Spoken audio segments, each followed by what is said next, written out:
Welcome to Continue Mission Radio with Captain James McCormick. By veterans, for veterans.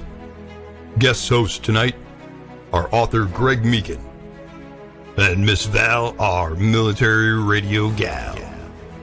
Continue Mission starts now.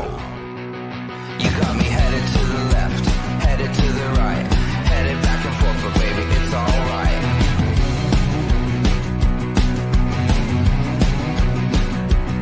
You got me going to the east, going to the west, going up and down, cause baby, you know best.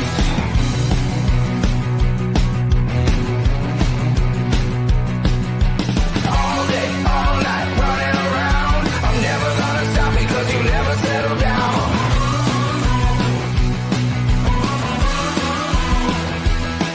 Got me shooting into space, flying at the sun. I'm never coming back, cause baby, you're the... Welcome to another rapid deployment of Continue Mission on the Veteran Channel.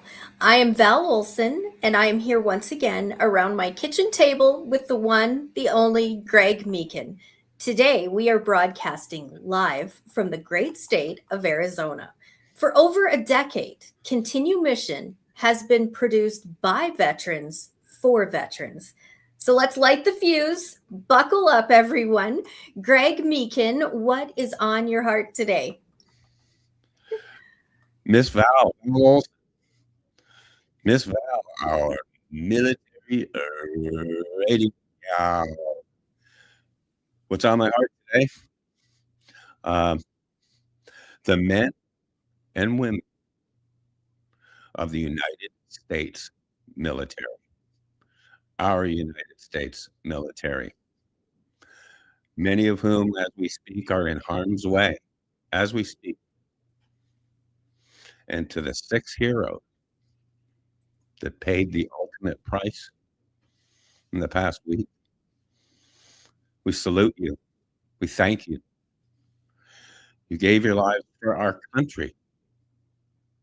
And not every young person would be able to say they have the courage to do that. That's kind of what is on my heart today, Val. Are you okay on sound-wise here? Because I'm getting an echo on my end. I'm hearing, a little bit of an echo. It's not too bad, but if you wanted to step out for a minute and come back in, we could definitely try that. I don't think it would hurt. Sure. We'll get the show started, if that's okay, because we've got... Boy, we got a special guest today, Miss Val. We got a secret guest today. This is a gentleman who we've actually worked with. We've been online in some of the military luncheons, the VVA luncheons and stuff, and we've actually featured the VVA, Vietnam Veterans of America, on previous episodes. And this gentleman is one of the team. One of the wolf pack of the Vietnam Veterans of America. He's becoming a friend because we work closely with him. Sooner rather than later, I'm just going to introduce him. Ladies and gentlemen, Dominick Yezzo. Dominick Yezzo, let's bring you on the screen. Hey, good afternoon, Valerie and Greg. Thanks for having me here. I'm delighted to join you both. You look great. You look great, and I can't thank you enough for making the time. All you guys back there are busy boys. Just like the president, he's a busy guy these days. But I'd love to have you on. I thank you so much for being on the show. This indeed is Continue Mission on the Veteran Channel. And you're right in the middle of all of it, Dominick. Before we get kind of meat and potatoes, we got a full hour here. We're going to talk about a lot of stuff. I'd like to talk about your book. I'd like to talk about a little bit of your past, Vietnam and stuff. But for this moment, just take a few minutes, if you would. Give our listeners and our viewers and folks that would be listening to this on shares and relays down the road, tell people who you are. Dominick Yezzo, quick introduction, and just go through a quick bio here for you. Of course. My name is Dominick Yezzo, and I'm General Counsel for the Vietnam Veterans of America. I also serve as the Veterans Incarcerated and in the Justice System chair. Both of those endeavors are national in scope, and they're focused on what we can do for veterans and their families. I'm New York City born and raised. I work and live in New York City. I am based back and forth from Washington, D.C. With the Vietnam Veterans of America, where our headquarters are.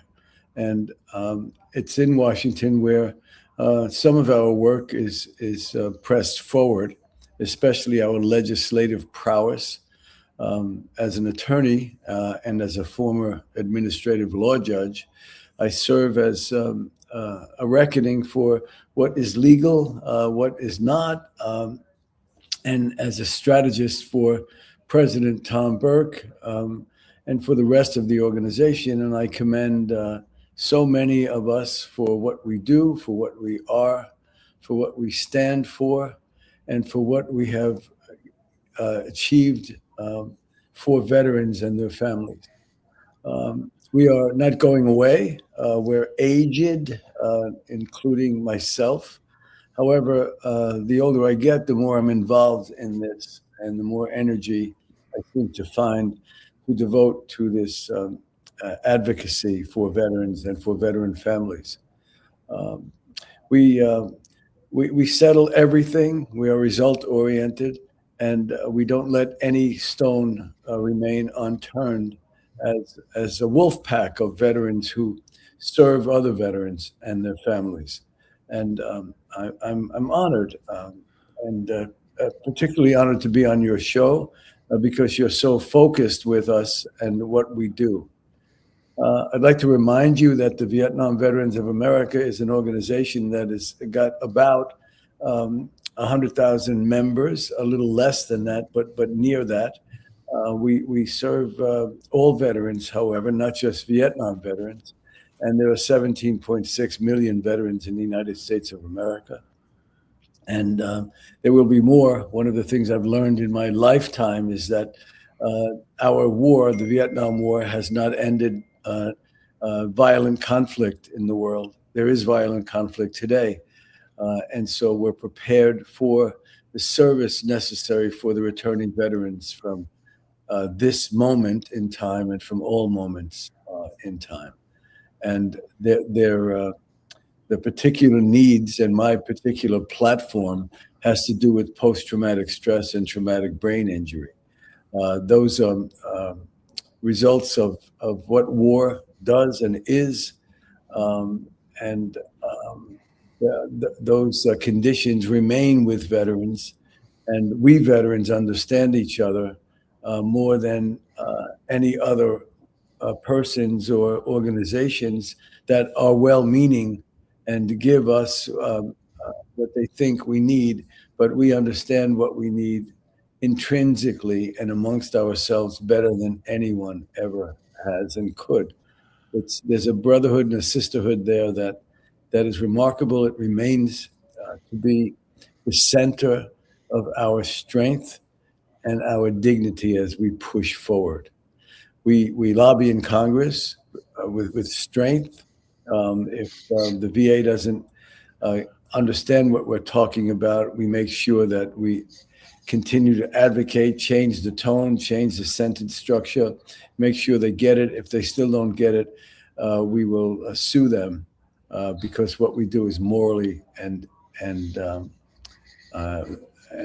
honorably correct.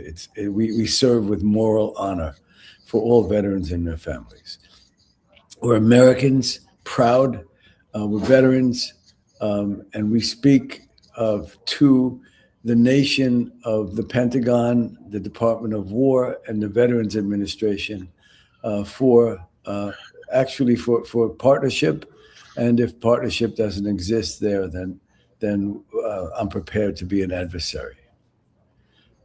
More than that, you can, but by question I'll answer. There's so much more to what I do and how we all do what we do. But I'm here to serve your show. I'm delighted to be on it. I'm delighted to broadcast that I'm a proud veteran of the Vietnam War, and to help all of us in the United States of America remind ourselves who we are, what we do, and why we do it. VVA, the Vietnam Veterans of America, is a bipartisan organization. We take it from wherever it comes, from whatever side of the aisle, is attentive to veterans and their needs, and our advocacy is for the veteran and the veterans' families. We've suffered toxic exposure. We've suffered my war. We came home to a nation that was in turmoil, that didn't understand us. And we had done a good job, a really, really fine job, as a matter of fact. And we got no credit for it. The Vietnam Veterans of America are remarkably placed because in that nation that wanted to forget about us in a hurry, we gave ourselves our own honor, our own dignity, and our own respect. And it wasn't born out of easiness. We started out being the Vietnam Veterans Against the War, and ended up as the greatest organization, not just Vietnam veterans, for all veterans, since Abraham Lincoln gave the veterans who returned from the Civil War the opportunity to vend in the streets of Philadelphia and New York City. They got the vending licenses first.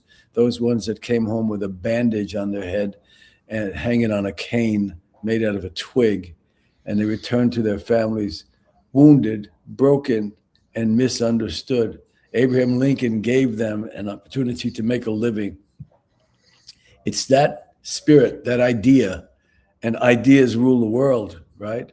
So it's that idea that we carry forward. We're powerful. Our footprint in America is big. We stand up to anyone, politically, socially, economically, and we make sure that people understand what the result of war is on our men and women in service. It is so wonderful to hear about the Vietnam Veterans of America. You've been so involved with them and close with them. It's amazing to hear what they are doing today, and more every day to help the veterans. Motto is Vietnam veterans, it'll never happen again. Well, let's give that its subject and predicate. Sentence starts with a capital, ends with a period, and when there's a conjunction there followed by a pronoun, you need a comma. So let me put all of this in there. Sure. Here's our creed: never again will one generation of veterans abandon another. Right. That's the sentence. Begins with a capital, ends with a period, and it means everything to us. I wasn't abandoned. When I was wounded in Vietnam, they came to get me. And the people that came to get me did it on their own merit, their own volition. Nobody ordered them to do that. They were brothers. And it's a remarkable honor. I praise all soldiers who, during war, the best in what we are comes out in us individually. And Americans have the best inside them. And it shows itself in the immoral conflict and battle, and in the face of death and trouble and fear. It shows itself more than ever with who we are, what we stand for, and how we care for one another. Dominic, there's so much we've covered already. You mentioned when you were wounded. I'd like you to jump branches a little bit and you go into the past a little bit and just share that with folks. Sure.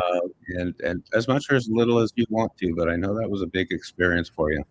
Well, I was 19 years old. I'm not that now. A lot has happened since, but the thing about that is with me and with every veteran who was wounded in war, as if the concrete reality of it is right now. It was was that sensual, that what you can see, smell, hear, taste, and touch remains in you, in your nose, in your eyes, in the way you feel, in what you hear, how it tastes in your throat, and it's remarkably present. So I can tell it again because the telling of it softens it, but not so that it loses its shape. It softens it in a way that becomes important because I speak for everyone. So I was wounded off of Camp Evans in Elsie Nancy. I served with the 1st Air Cavalry Division in the G5 section of Civil Affairs and Psychological Operations. In the Army, we call that PSYOPs. And I served at Headquarters Company, which up there and in that base camp was in a bunker with PCP and sandbags leveled and stacked. So that there could be an operations base. It was like a base of operations on a base camp that was carved out in the middle of the jungle between a mountain range and the beach, way up north by the DMZ, and a little bit west of Khe Sanh, and a little bit east of Khe Sanh, and a little bit west of Highway Number 1, which was the highway that went up the coast of Vietnam, from Saigon all the way through Da Nang and up to Hue and up to us. One highway, one lane each way. Anyway, that's the location of that. And there were other landing zones like Elsie Nancy and the Suts that we worked out of. And so I as a PSYOPs young man, I was an enlisted man. I was drafted into the Army. And just a parenthetical aside, when I was drafted, it was there was the draft range in 1968. They were taking 19,000 men from New York State alone every month. So we were gone, right? We were enlisted. They sent a token and directions to Fort Hamilton, and I was in the Army now. And that was the end of that and the beginning of something else. So anyway, we're all trained well, and we all go to Vietnam, everybody. I was no exception, but I did have the opportunity to work with a PSYOPs unit, which was heady. It was civil affairs and psychological operations. It was counter intuitive to what the enemy thinks about America. It was a program of rhetoric, a program of doing things for the Vietnamese national persons, like going out and inoculating their livestock and helping them with modern advances for growing rice, things like that. That we tried unsuccessfully, because rice has been growing there for 1,000 years. And we were out in the countryside. A part of what I did was drop leaflets over battle sites, and the leaflets sought to have the enemy, either North Vietnamese or Viet Cong, surrender to us, and we promised them to a better life, to give them an opportunity to understand democracy, that kind of thing. So we also received prisoners or captured persons who were in the opposing armies, and we were out in the world of Vietnam, in that region, trying to change the hearts and minds of the public, the persons who lived in these huts in these little villages, and to let them see that we were the good guys. It was a rhetoric. It was a campaign of import, and it was serious work. in a country that was divided amongst itself. Anyway, that sets the stage. So Camp Evans is a busy place, but it's a camp, and it's on a hill, and three levels of barbed wire, and the place was probed and shelled repeatedly. So it was bad. We took rockets and mortars like three nights out of 5. It was awful, especially not knowing where they came from or how to protect yourself. Not that we didn't know, but yeah, you couldn't control it. That's what I was trying to say. You couldn't protect yourself from what you can't control or what you don't see until you hear it, till it explodes in your face. And so we're out on a preliminary patrol soon after I arrived there, and we were throwing hand grenades at like suspected positions, and the fellow next to me mishandled his grenade, and I got hit, and I got hit very badly. I was bleeding out. I was pumping blood out, and here's the part that I want you to know about. I'm in the United States Army. Of course, they went on the radio, and they called medevac, and a Marine unit in an old Sikorsky helicopter. The Marines have the oldest equipment, but they're the first in, last out. They really stand for what they mean. The Marines are Marines. They're head and shoulders into this, and so a helicopter came in immediately, and the door gunner, who was hanging off a strap out of the side of this old helicopter with an M60 mounted on a pipe, pulled the first aid kit off of the back of the helicopter and came in, and he put his thumb in my wound. I was bleeding from the neck and shoulder, and I was spouting blood. I was spouting taller than he was, right? Leaned over me with he still had the helmet on, with the microphone, and he hit me twice with morphine, one on each cheek, boom, boom, and he put that coagulant on me, and he literally saved my life. Got me to an aid station within 5 or 6 minutes, where the wound was cauterized. They stopped the bleeding, and I was then sent to a bigger base, a Marine base, which was about 2 miles away, and then they transported me to the hospital ship, the USS Repose, where I convalesced for a month. But the thing I want to tell you about that, the important part about that, is not that I'm wounded. All people are wounded in war. The Carthaginians and the Romans wounded each other. Every war is about the destruction of people and property. The problem is, I thought bad things happened to other people, right? I was 19 years old, and I was from New York City. What are you going to do to me, right? So I had that little street arrogance in me. Nonetheless, these guys, I was 19. That door gunner was 19.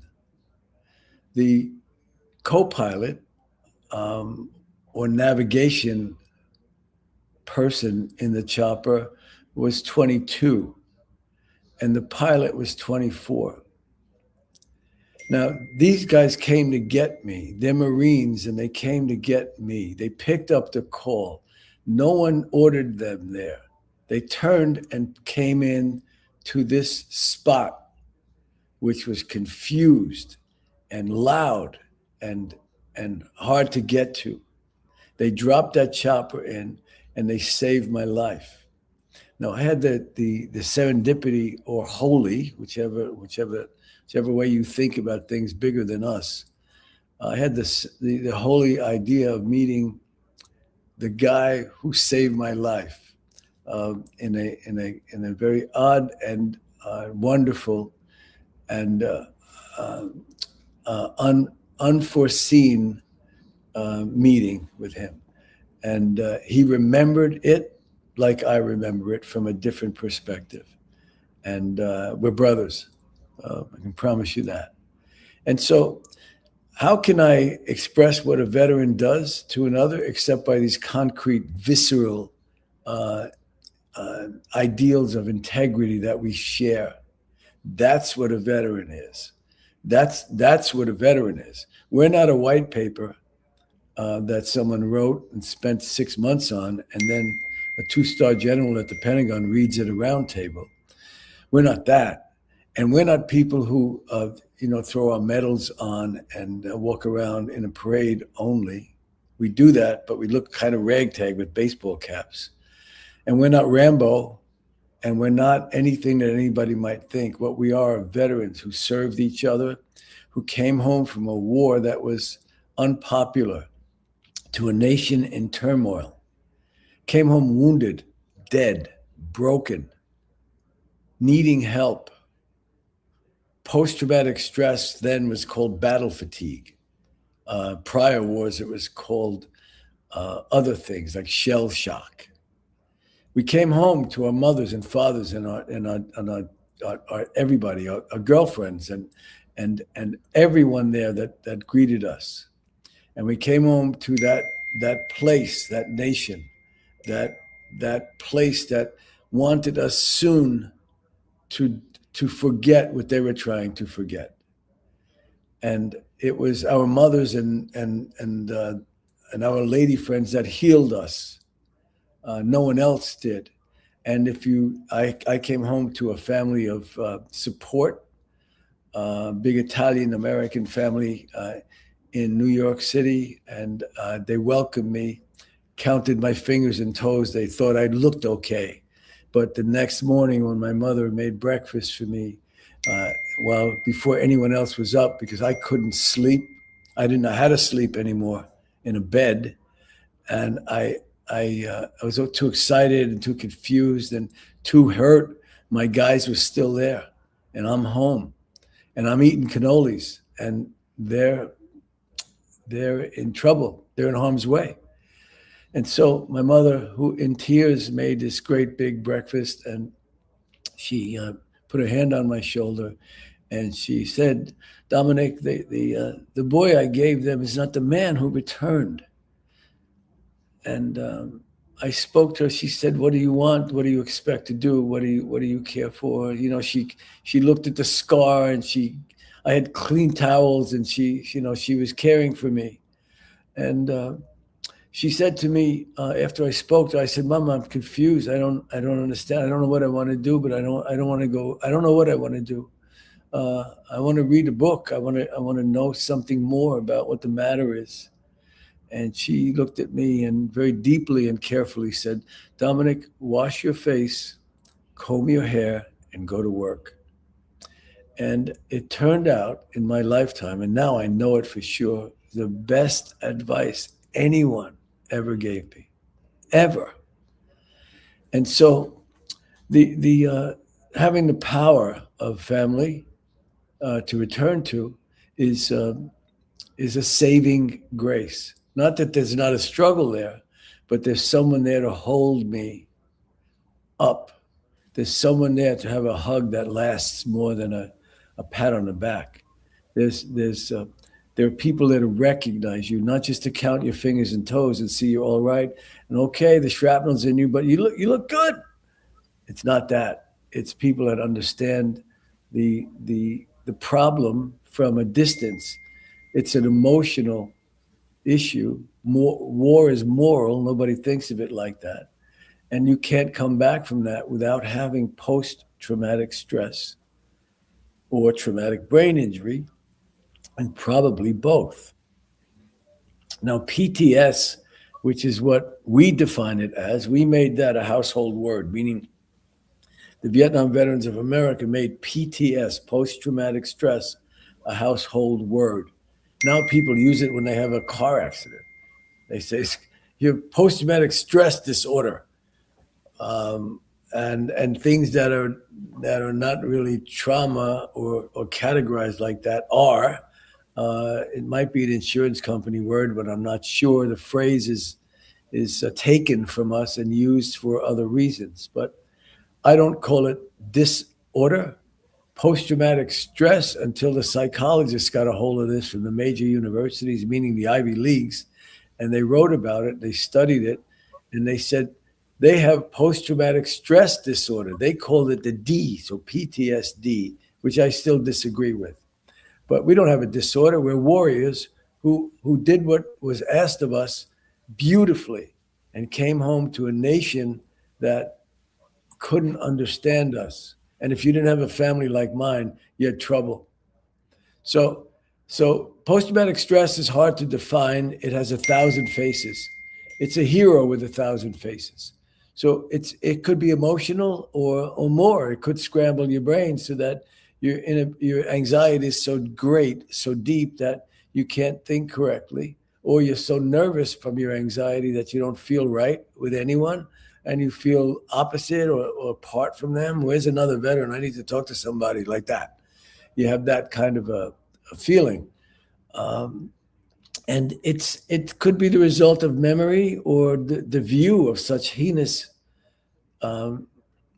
events, such things. War is about the destruction of people and property. And, killing a baby, even if it's mistaken, and if you see that arm sticking out of the rubble of a good military kill, you hit this thing with a rocket launcher, and it went down, and there was a sniper in there, but there was also the bony arm of a baby sticking through the rubble. That'll stay with you. And it'll stay with you. It could show up when you're 55 at a barbecue, and you got a hamburger in your hand, and there's a child there, and you see the little Izod shirt, little elbow, and it reminds you of, that. And you don't want to eat the hamburger anymore. You don't want to talk to anyone. You need to go to God for that one, because a good military kill is not the same thing as what the moral structure that we have, especially if you believe that life has a sacred base. So a good military kill could hurt you for the rest of your life. Could. And not all of us are like. So PTS is an issue that needs to be looked at carefully, psychologically, materially, socially, and warrior-like. You have to look at these as warriors who are now back at a place of peace.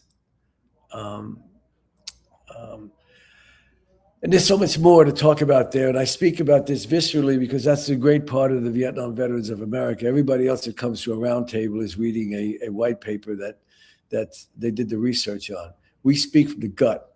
I'm talking straight at you, Senator Takano, Senator Fetterman, Congressperson Takano. I'm talking straight at you about what we need, why we need it, and what we're going to do if we don't get it. We're all responsible. We all survived the war. Everybody does.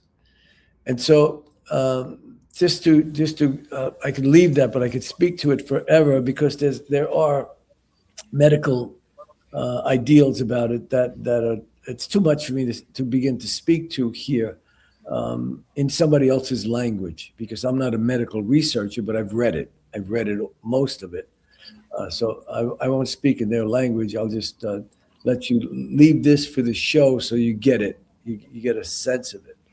TBI is easier because it's traumatic brain injury, and it's a medical discernment. You can see literally on a scan the change in the frontal lobe of the brain. The result of that is this person, this soldier, is unable to make a reasonable decision.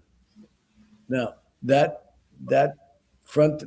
change in the brain, the change in the frontal lobe of the brain, comes from the repeated pounding in your ear. If you shoot a rifle, especially the rifles that we had, we could pop out 20 rounds in a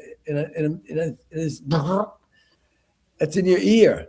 If you're getting mortared and every day, or you're near an artillery gun, or just popping out on rockets and mortar rounds that are coming into you, and you don't get hit, but you get blasted, you get thrown.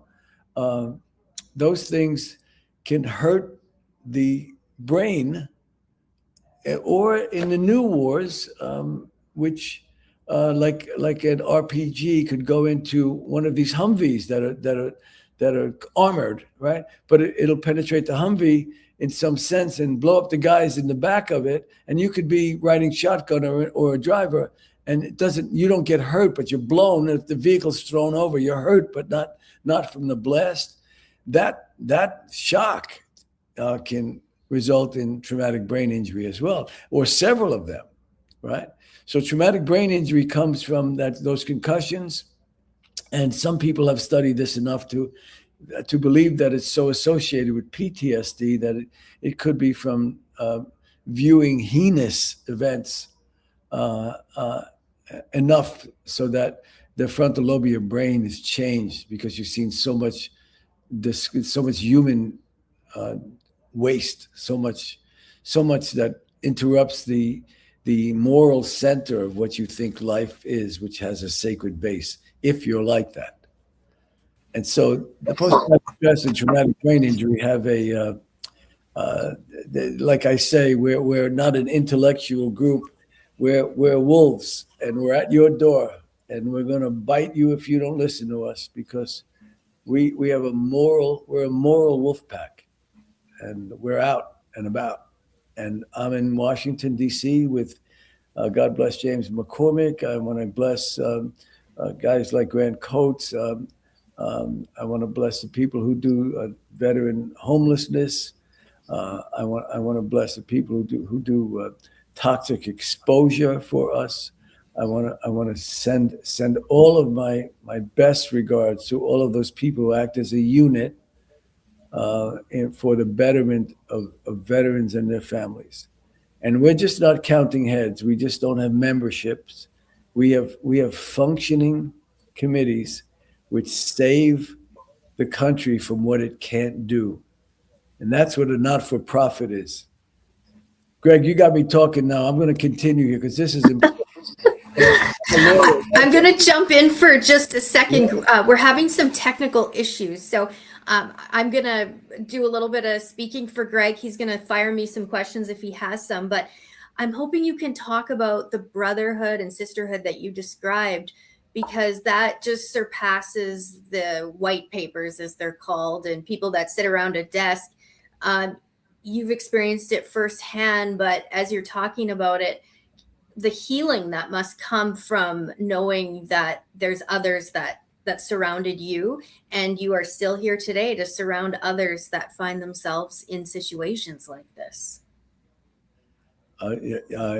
Sure, including others who weren't even present from other wars.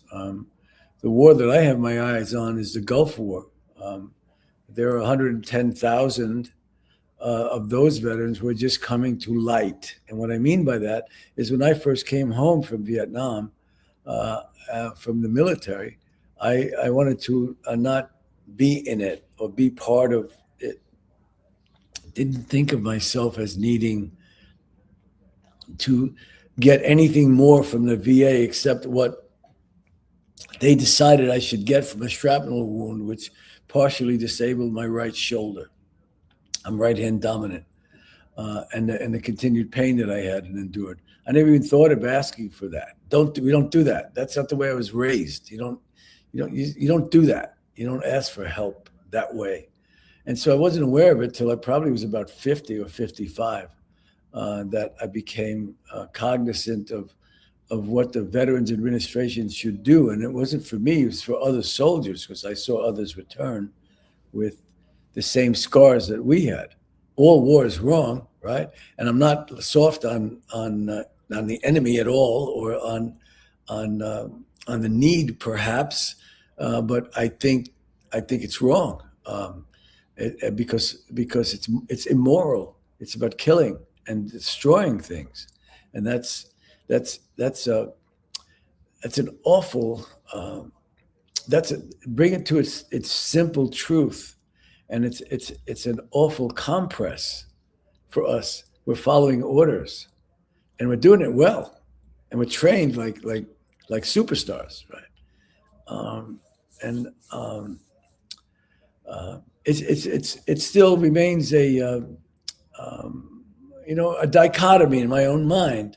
And that's part of what we carry, that here and there, that yes, this is right because of the political nature of this, which is probably incorrect. But if you know enough about it, but not right if you understand what it's like to kill someone or to be part of that, and that's those things are the it's a dichotomy in you. It's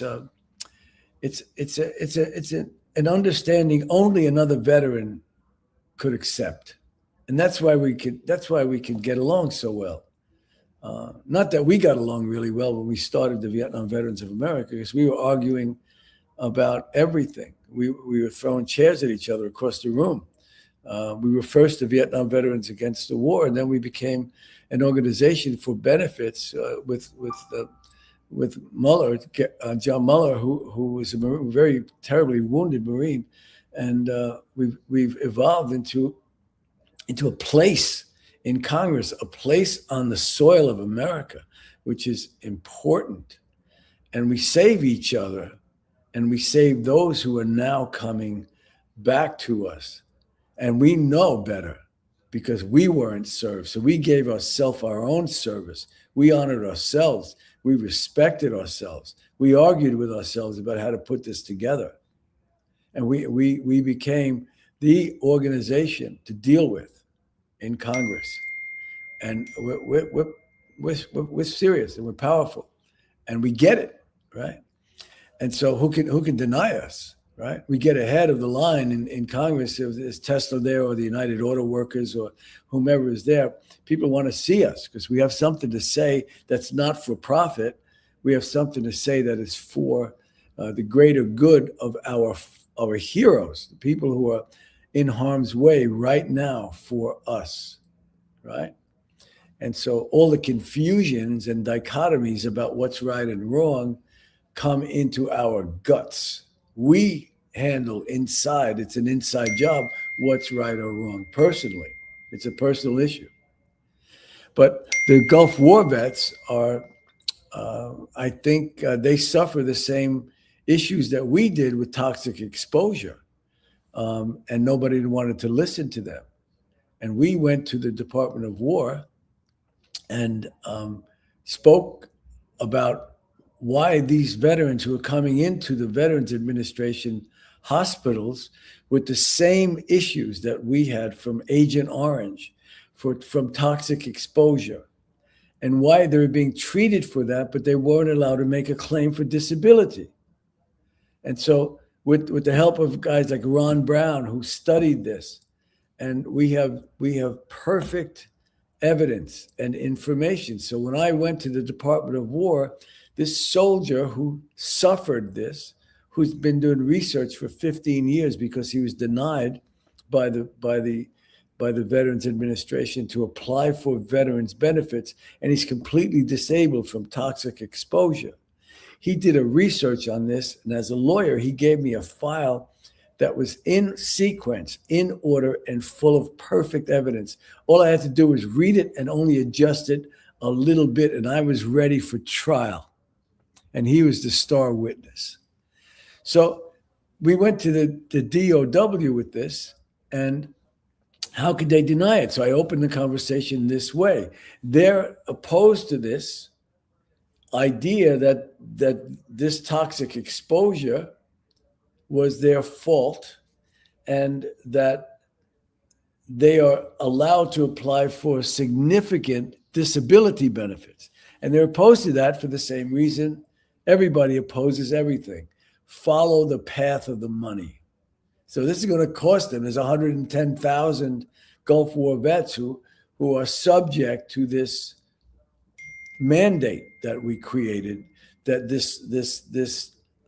this ability to change the medical VA prowess so that they will inform the VA that this person is struggling from a disease from toxic exposure, and therefore allows them to apply for disability benefits for them and their families. That's what we do. And I opened that conversation in that room with them by saying, look, Dominick Yezzo of Vietnam Veterans of America General Counsel, there are a couple of ways we can do this. And one is we can be adversarial. And if that's the case, I have a body of evidence to present in sequence, and you're going to be here till tomorrow because you listen to everything that I say and present. Otherwise, after that, I'm going to ask for the same thing, and you're not going to relent. Otherwise, we can agree that we have an issue here regarding our soldiers who returned honorably and are falling into the same medical needs that we did 35, 40 years ago. And you have to listen to this, and you need to partner with us. And so it's your choice. I'll deal with you in any way you want. It's that kind of thing. And I had Tom Burke with me and Ron Brown and James McCormick. And it was a perfect success. We got them to agree. They met with us again. They changed the language that was being asked to be changed without going through Congress and asking a bill to become a law and taking those steps, which are beautiful, but it takes time. And you have to get several senators and congresspersons on them. This one happened like that because we tell the truth and because we're a wolf that bites. We're a wolf pack that will tear you up with honor and with righteousness. And so I don't know if I've answered your question about the unity of us, but that's the way we roll. That's the way we function. And it's not that we're all lawyers. Some of us are simply human advocates, and some of us are medical experts, and some of us are fathers and mothers with disabled children from what we believe is toxic exposure. Some of us are wounded. Some of us are experts in veteran homelessness. That's who we are.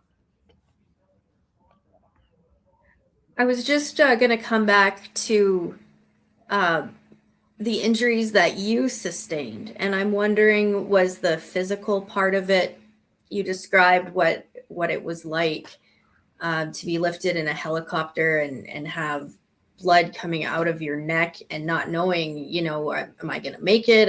What's going to happen here? But was that physical, or was it the emotional toll, or both, that really after the war brought you into who you are today and how you represent? What was it, the physical, the emotional, or both? I really don't know, because my man who saved my life hit me with 2 hits of morphine, and I had never taken drugs before. I'm going to tell you what, I remember being a very, very, very happy man. I was out to lunch. I was gone. I remembered actually being in a womb. It was like really warm and cared for, something like that. And the helicopter banked. I was already strapped in onto the floor of it. They're rushing around, and I was like, "Hello, Dolly." I was gone, and I know from that experience why drug addicts are drug addicts. I've never experienced anything like that before. And I remember when I got to the field hospital, it was a tent in the jungle, right? They rushed me in. The doctor asked me some questions. I remember he said, he was yelling because they run from table to table. They take the most critical first, right? And I was bleeding bad. I was bleeding out. And he said, he was yelling, "Who hit this kid with morphine?" He's going, how many cc's did you hit this kid with? He's trying to determine my consciousness. But I remember him yelling that out. He was a captain. And so the experience of that was worse on the hospital ship, because when I got there, which is within they bounced me to the small marine base at Quang Tri, which is on the sea there. And I spent some time with doctors overlooking me and stabilizing me in one of those marine Quonset huts. And then I was quickly airlifted to the USS Repose, which was in the Gulf of Tonkin. And when I got on that ship, I certainly wasn't feeling sorry for myself, because I was ambulatory. And that ship was like there was so much, so many broken bodies, and we were hamburger. And what I mean is our war was vascular. The kinds of weapons that were used on us caused vascular injuries. The Gulf War and subsequent wars to that are orthopedic. These young soldiers are coming back missing arms and legs because of the explosions underneath them, and the planted bombs that they step on. And it's all the same horror, right? But it's different. So this war is orthopedic. Our war was vascular. We were chopped up. We had shrapnel and bullet wounds, a lot, and that ship was a mess. It was full of wounded young men, and we were treated by very dedicated doctors and nurses, and I stopped feeling sorry for myself once I got on that ship, and I realized how ugly war is by looking at so many, and they were worse than me. I was on a top bunk because I was ambulatory, but the young boys beneath me they couldn't move. It's just, and crowded in. It was like a hospital ship, like a Navy ship, Navy bunks, and like that. But I remember I began to read on that ship. I confessed to Almighty God on that ship. I missed my home. I was worried what the kind of news my parents got, because there was no cell phones then. So they got a telegram. And I worried about them worrying, and my brothers and my sister. I worried about all of them worrying. And there's no way to contact them. I remember at night I'd go out and walk the decks, walk, and I would look at the land from that distance. Maybe we were like a mile offshore, maybe more, but I could see all the bombs exploding, all the bright and then dim, all that explosion, all over the place, and the place was a mess. It was a mess. And I didn't know whether I was going to go home or what, but I was on that ship for a month, and they thought I was able to go back to my unit, so they left me off in Da Nang. But I was scared. Before then, I thought bad things happened to other people, but now I was going back to my unit. I had a problem, and that problem was to survive and to take care of the people around me. And I did. Let's talk about when you came home. I remember you talking about this on another radio show. The role that your mother had. I remember you talking about the next morning and the stability of get dressed, go to work, and that normalcy. What did that build towards next? Because I think when you make a choice there, when you come back. Yeah, I get it. Remember, I was still young. I was still 20 and a warrior, and everybody else was in college or driving cars, and buying new Mustangs, and I was still young, and I was hurt, and I was I don't know how to. I was separate and apart for most of it. It wasn't a time to be a warrior. It wasn't a time to walk around in your uniform. I can promise you that. That wasn't hip or cool. It wasn't that. Not like now. But with the atmosphere now, we created that in America. Vietnam veterans created that.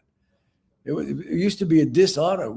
We wait at the airport for all those Gulf War and post veterans to come home. When they come home, we're there waiting for them. We're on the tarmac, 3 a.m. We get it, and because we know what it was like for us to come home. But everything they enjoy, all this military honor now, is because of us. we kicked the table over. We hurt the money changers. We got in the center of what was not given and why it wasn't given, and we put them in order. We put the government to look at us, the ones you sent away. You threw us into the fire and then cut the cord. Sorry, Mr. Senator. Sorry, Mr. President. Sorry, we're here and we have something to say. Whether your war was right or wrong, we did it. And we did it well.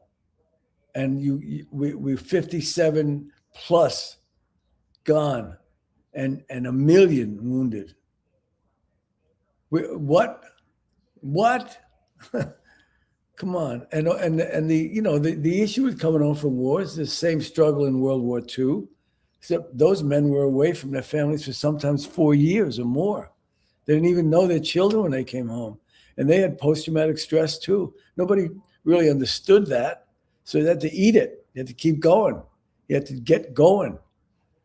Universities opened up in those years, and America went to work and built roads and cars and refrigerators.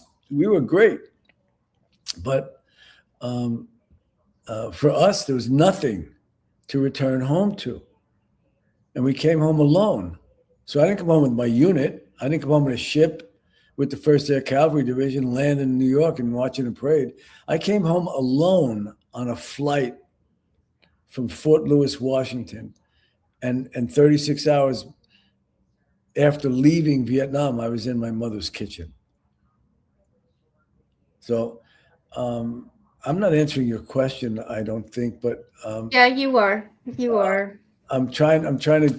My mother's. So you healed us. This is healing for me. Healing is being, and it's not like healing is a scar, right? So we're all scarred, but that's all right. That's all right. Well, life is life. I mean, life is not just difficult for veterans. It's difficult for everybody's walking around on this planet trying to figure it out. Everybody's carrying a weight of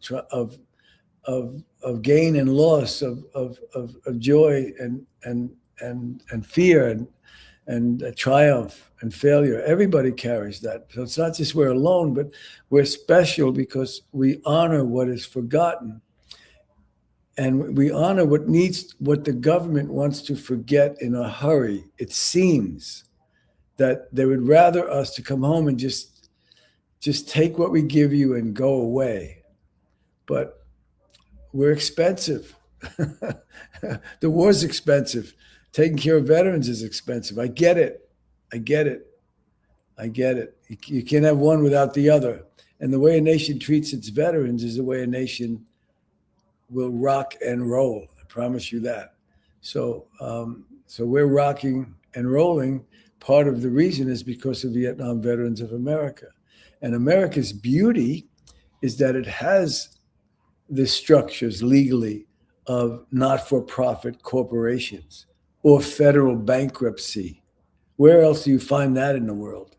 So just for a little picture legally, like the bankruptcy courts allow a good faith debtor to rehabilitate him or herself. So you could spend $30,000 in Target or one of those stores that you could spend $30,000 in over 6 months. And as long as you didn't buy fine jewelry or something else, then you could claim bankruptcy. And as long as you haven't done that in the recent past, you might have the court discharge your debt and you can still keep your car in your home. What country is going to do that? Another thing for more close to us is we are a not-for-profit, a 501c19. That means that we have a special membership, and the membership has to be all Vietnam veterans, 75% of it, and up to 97% in other ways. I don't want to bother you or bore you with this now, but that not-for-profit is in place. We don't get taxed because we're doing something that the government can't do, which is serving veterans with with an honor, the way that they can't do it. And the government recognizes that. That's why they would have a not-for-profit. Not-for-profit's not the law. It's a tax code. It becomes the law when people break it, right? Cheat on taxes, stuff like that. Then it becomes a lawyer's issue. But it's a tax code. And it's a tax code that's a grant by a wonderful idea. It's a democratic process. It allows for our organization to do all of this for homeless veterans and for toxic exposure, and to beg for research and to get the research accomplished medically, and to have veterans incarcerated serve, because we don't leave any veteran behind.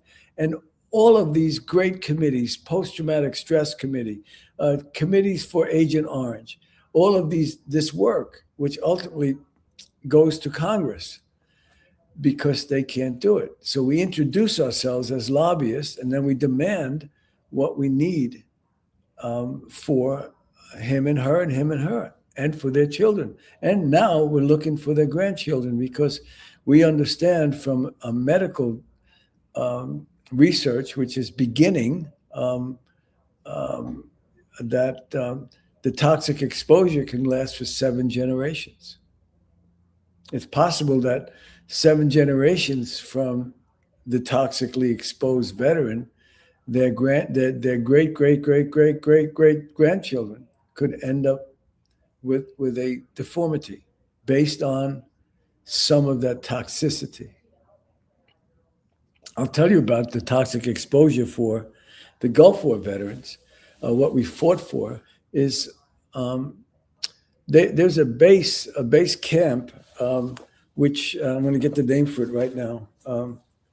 It's Qamishiyya in Iraq. And that base camp, after operations and that successful push into Iraq early on, that the General Schwarzkopf invasion way back then, they got Saddam Hussein, and they captured all of his weapons and all of his military might, whatever it was. They captured it, and then when we're about to leave there, they built an enormous burn pit. They built this hole, and how do I explain the burn pit? It's like an enormous lake or a pond that's shoveled out. You can drop a 1,000-pound bomb, and the crater will give you the beginning of it, right? And then you shovel it out. You build a kind of wall around it, and the military can get anything done, anywhere, anytime. It's its beauty and its power.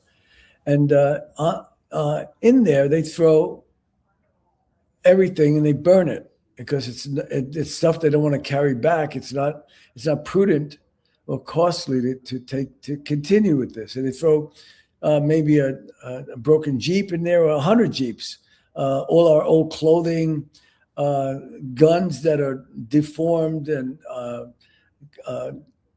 diesel fuel, all of that. Just metal, rubber, cloth, gunk, awful junk, machine oil, all of that. And they light it and they burn it. Now, this pit is supposed to be a safe distance away from the base camp. And why I mentioned Qamishiyya is because there was a base camp within the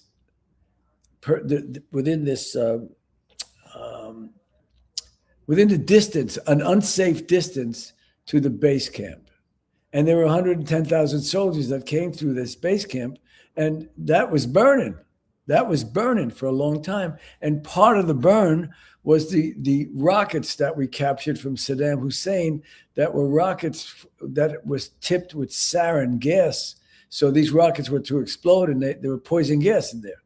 And part of those things were in there. Those rockets were in there, and they exploded along with other things that we had in there. Bullets popped, and hand grenades popped, and mortars popped, and things, and badly placed or damaged weaponry and ordnance popped, and everything's burning and popping, right?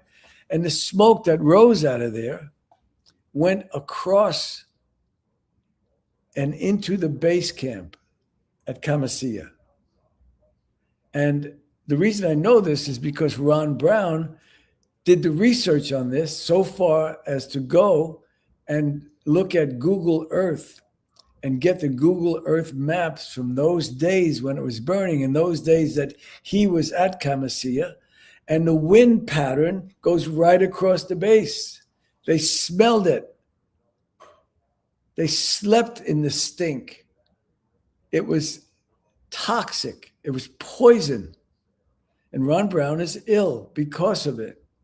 And he's the guy, the man, the soldier, the sergeant who was on it.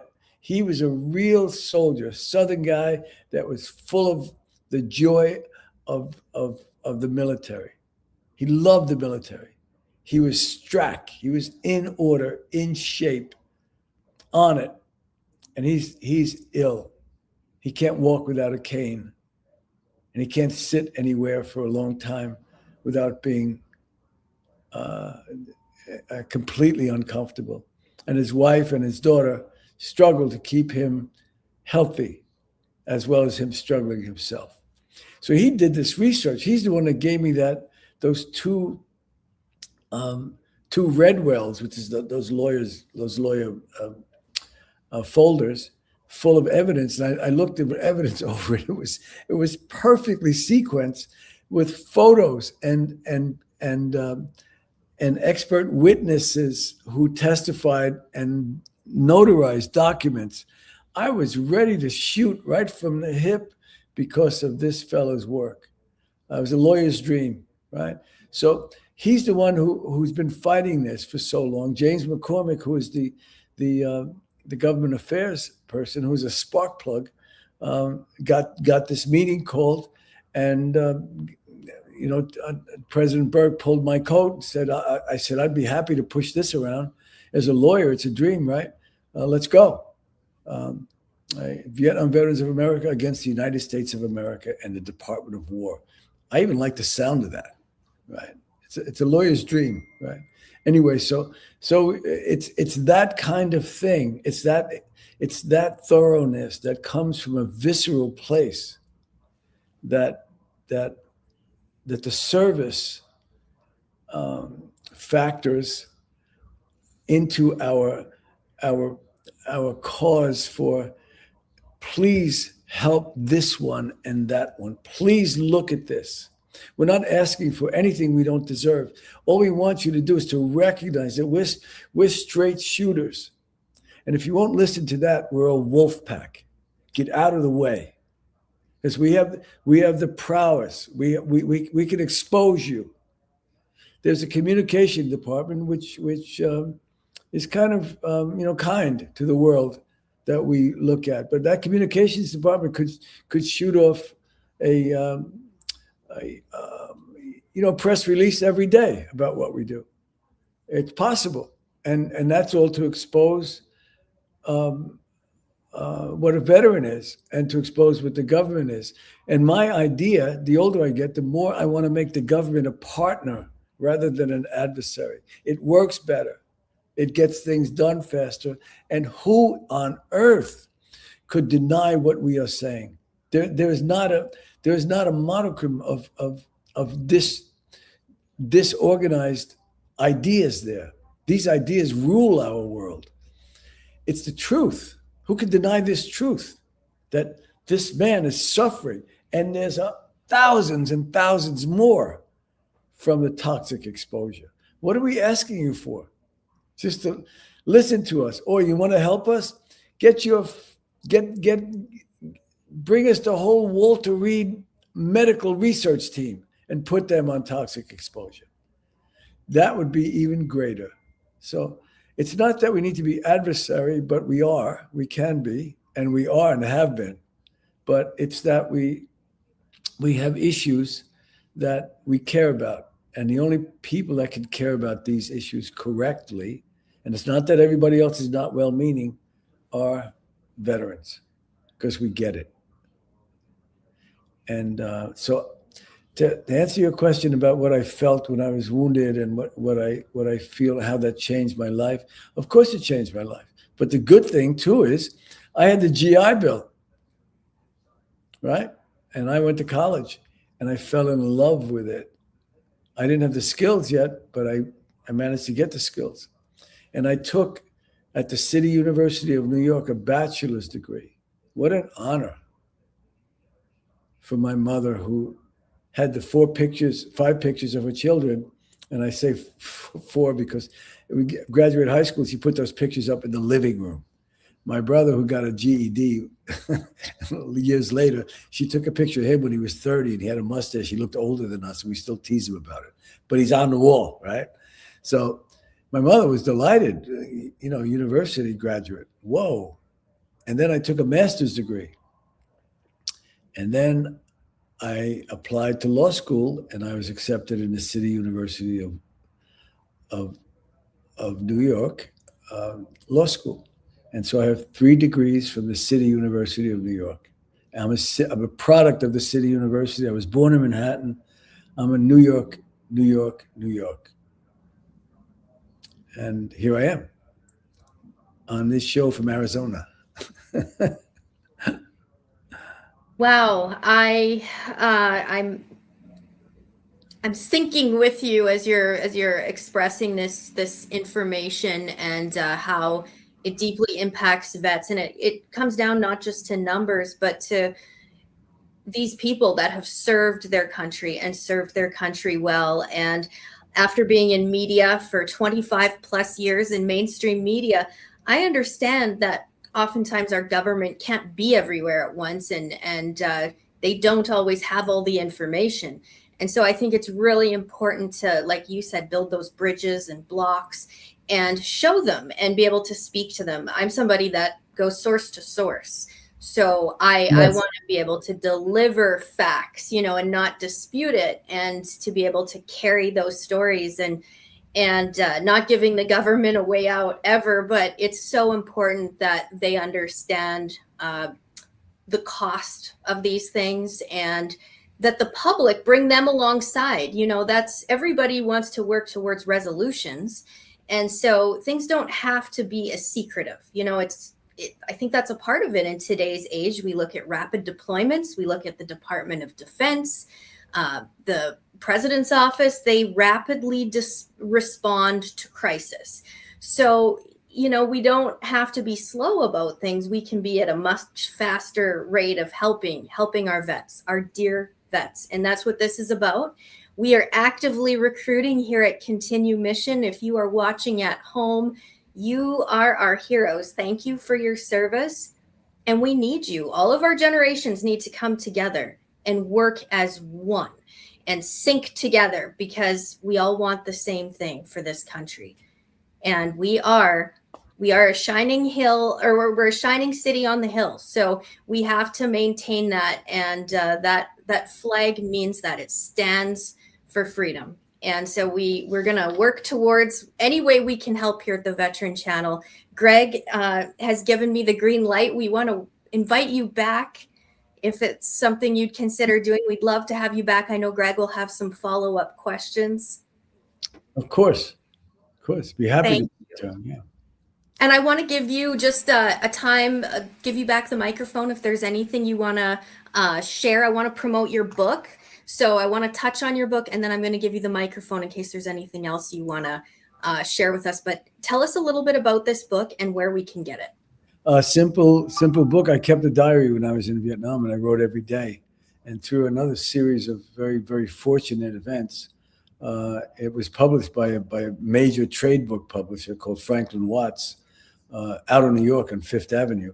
And it made a splash initially. It was the first book out about Vietnam, and its popularity zipped up and then zipped open and out because the war ended in 75. This came out in 74, and the war was winding down. Nobody even wanted to look at it. Nobody even wanted to hear the word Vietnam. But it's I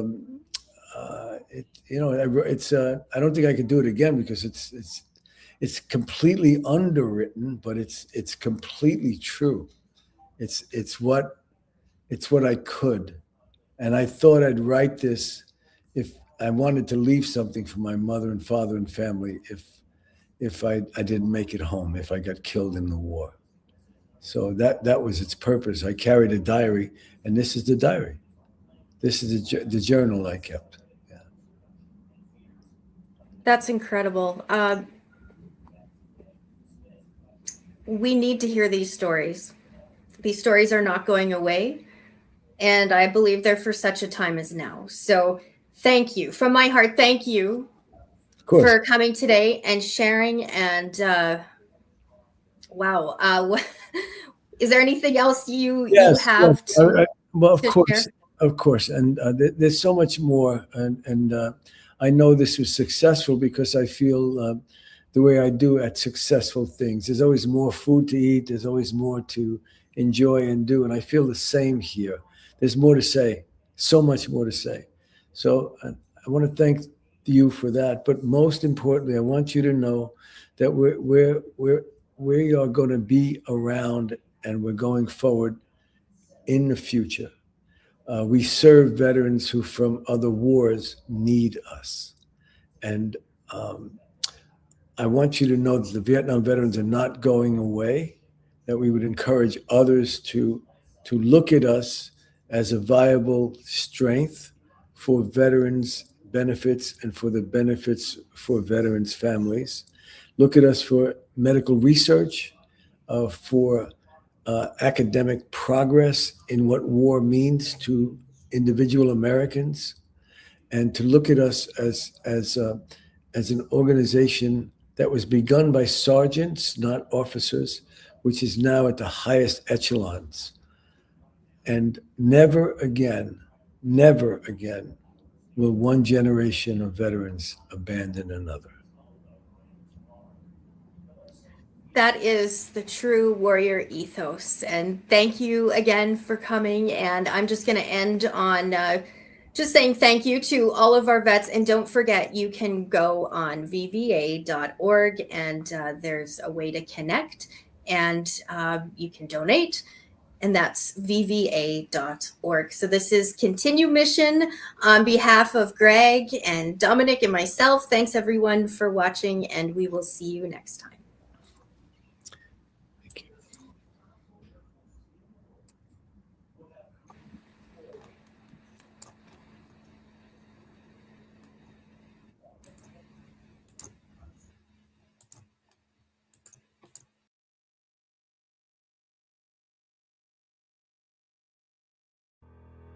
Welcome to Continue Mission Radio with Captain James McCormick. By veterans, for veterans. Guest hosts tonight are author Greg Meekin and Miss Val, our military radio gal. Continue Mission starts now.